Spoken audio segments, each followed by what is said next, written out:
17th century Paris trembled between glory and decay. Narrow streets reeked of mud, smoke, and perfume. Markets roared while church bells warned of unrest. Carriages clattered past beggars and courtiers alike.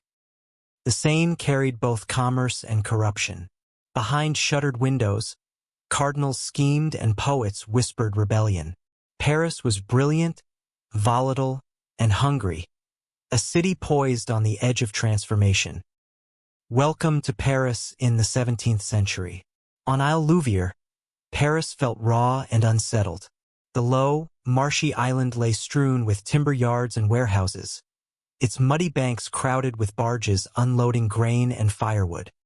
Isle Louvière was all labor and river grit. At Port Saint-Denis, triumph met the city's dust. The great arch rose above the churn of carts and traders, its carved victories watching over daily commotion. At the Hôtel de Ville, Paris displayed its stern civic face. The great Renaissance façade rose above the square like a monument to order, yet beneath its carved stone the city's pulse beat hard and uncertain. Messengers hurried across the cobbles with sealed decrees, and the murmur of disputes drifted from crowded halls, where merchants, magistrates, and petitioners pressed their claims. Outside, vendors mingled with agitators, their shouts echoing off the walls as the Seine's cold wind swept the square. Here, power felt both ceremonial and fragile. On the Pont Neuf, Paris gathered in all its unruly glory. The wide stone span thrummed with vendors, jugglers, barbers, and thieves. Horses clattered past nobles in bright silks, while gossip, pamphlets, and rumors changed hands as quickly as coins. Beneath the bridge's arches ferrymen shouted and river smells rose thick and sour. It was the city's great crossroads, loud, watchful, and alive, where every breath felt charged with possibility and deceit. At the Palais Royal, Paris revealed its polished mask of power and intrigue. Behind its dignified arcades, courtiers traded secrets and the garden offered a rare hush. Gravel paths, clipped trees, and murmuring fountains. It was elegance draped over tension. At the Luxembourg Palace, Queen Marie de Medici's grandeur stood apart from the city's clamor. The palace rose serene and stately, overlooking gardens where ordered paths, statues, and bright parterres softened the air. Noble families strolled among trimmed hedges, their quiet steps masking courtly schemes. At Place de Victoire, Paris displayed its triumphs in stone. Merchants, soldiers, and curious onlookers drifted through the open space, their footsteps softened by the symmetry around them. It was elegance shaped into certainty, an ordered calm meant to quiet the city's restless spirit. The circular square framed the statue of Louis XIV, rising proud above polished facades that echoed the king's authority. Notre Dame towered above the Isle de la Cite, its darkened stone catching the river light like a solemn beacon. Bells shuddered through the streets, and inside, incense drifted beneath vaulted shadows where worshippers murmured their hopes and fears. At the city's western edge, the Tuileries gardens stretched in ordered rows of trees and gravel paths, offering Parisians a rare sweep of calm. Beyond them stood the Porte de la Conférence, where the city thinned into open ground and the river breeze carried dust and courtly gossip alike. At Port Saint Bernard the city opened to the river with rougher currents. Barges pressed in with grain and timber, their crews shouting over the rumble of carts heading for the markets. The old gate stood weathered but watchful, marking a threshold where Paris's crowded streets met the harder labor of the Seine. Parisians lived densely packed, thousands of families stacked in tall, crowded houses that leaned over narrow streets. The city swelled past 500,000 souls. Artisans, clerks, servants, and merchants, moving through a daily press of noise and labor. Privacy was rare, and the city's pulse was felt in every stairwell and courtyard.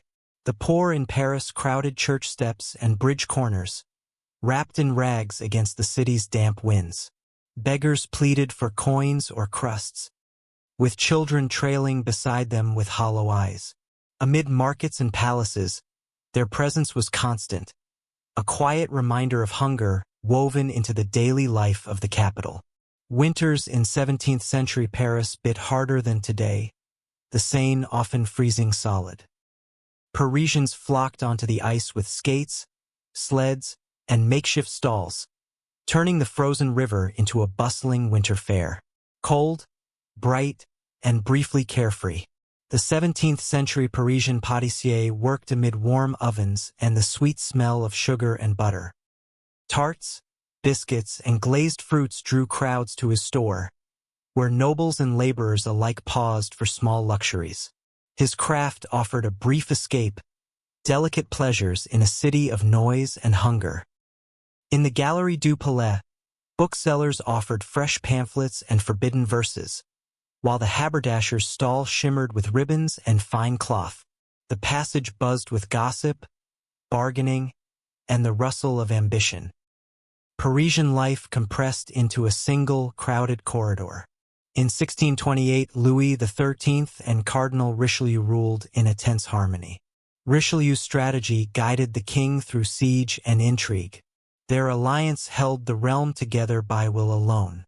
Cardinal Mazarin governed with calm, deliberate intelligence, steering France through war, rebellion, and uneasy peace.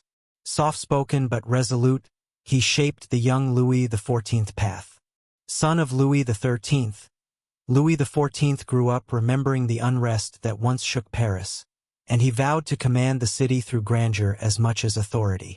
As king, he reshaped the capital with sweeping ambition, clearing old walls to create broad boulevards, carving the Place des Victoires and Place Vendôme into the city's dense heart, and commissioning triumphal arches like Porte Saint-Martin to glorify royal power.